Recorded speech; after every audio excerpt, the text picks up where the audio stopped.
Assalamualaikum warahmatullahi wabarakatuh. Apa kabar anak-anak? Alhamdulillah, luar biasa. Allahu Akbar. Nah, semoga anak-anak tetap semangat untuk belajar ya. Sekarang Bu Guru akan menjelaskan tema 3, subtema 3, pembelajaran 2. Kemarin anak-anak sudah belajar di pembelajaran 1. Nah, untuk sekarang anak-anak masuk di pembelajaran 2, yaitu perubahan wujud benda membeku. Kemarin anak-anak sudah belajar mencair. Masih ingat mencair? Apa itu mencair? Mencair adalah perubahan wujud benda dari padat menjadi cair. Kemudian, perubahan wujud benda membeku adalah kebalikannya dari mencair. Pernahkah kamu menyimpan air di dalam plastik di kulkas atau lemari pembeku? Apa yang akan terjadi dalam beberapa jam? Tentunya, air yang dimasukkan itu akan berubah menjadi es.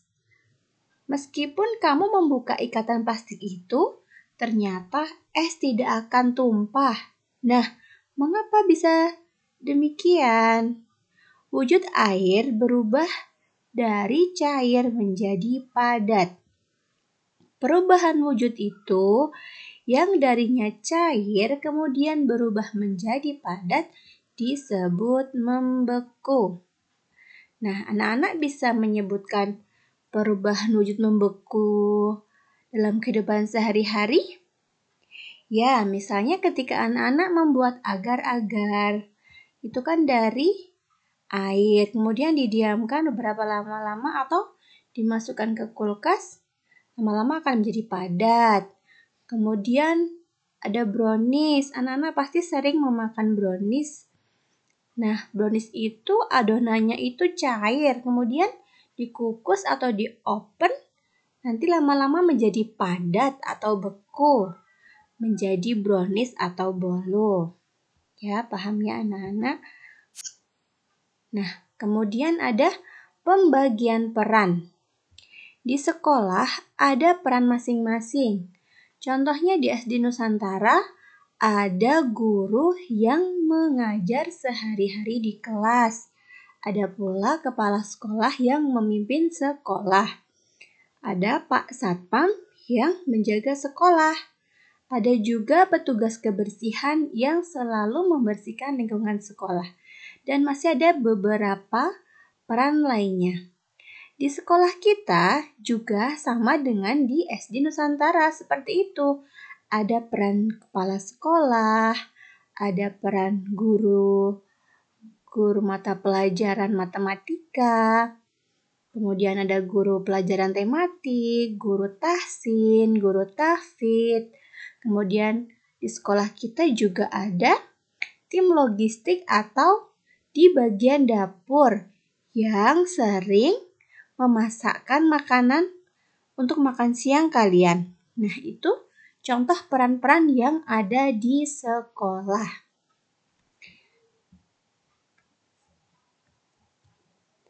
Nah, mengapa perlu ada perbedaan peran di sekolah?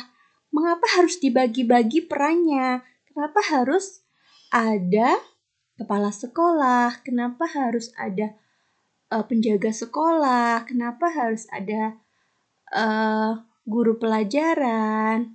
Nah, yaitu karena perbedaan peran di sekolah sangat penting karena akan memudahkan dalam pelaksanaan tugas masing-masing di sekolah.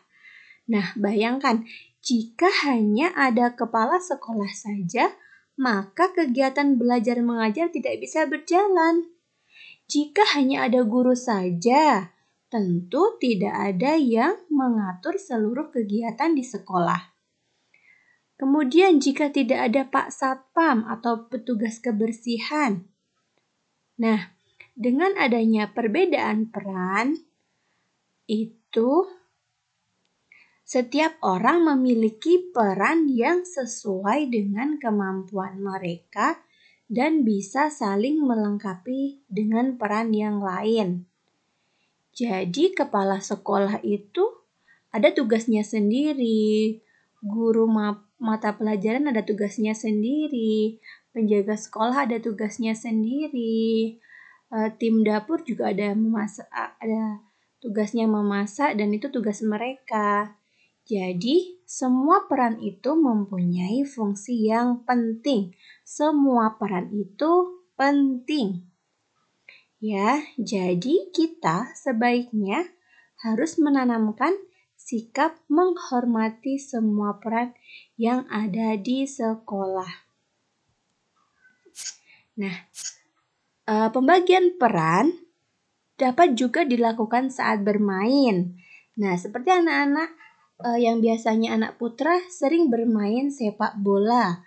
Saat bermain sepak bola, ada yang berperan sebagai penjaga gawang, ada juga sebagai penyerang, dan pemain belakang. Ada juga yang berperan sebagai kapten. Nah, di dalam bermain sepak bola pun juga dibagi perannya masing-masing. Semua harus saling bekerja sama. Kenapa? Karena supaya menghasilkan permainan yang terbaik. Nah, permainan sepak bola itu sangat menyenangkan ya anak-anak.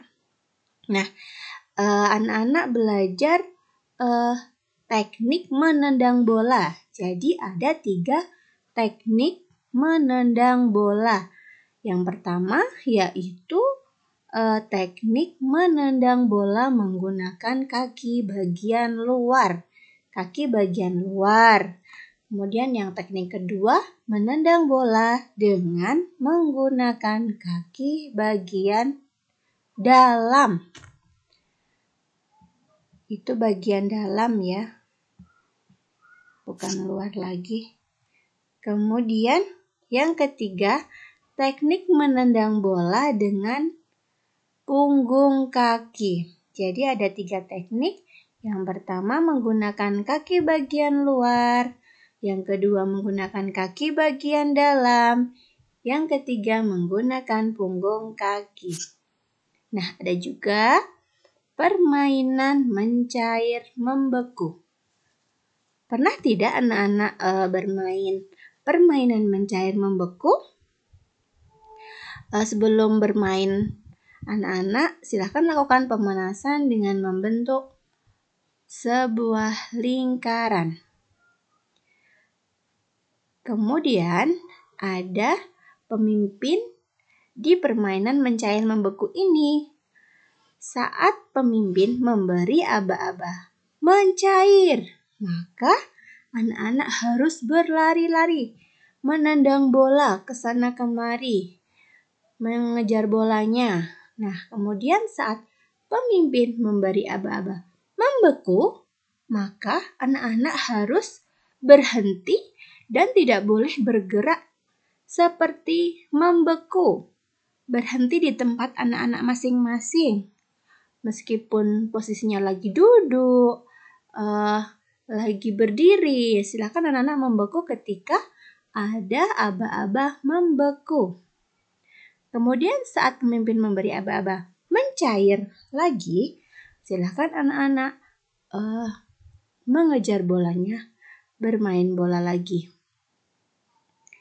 Anak yang bergerak saat pemberi aba-aba mengatakan membeku, maka anak itu akan dikeluarkan dari barisan.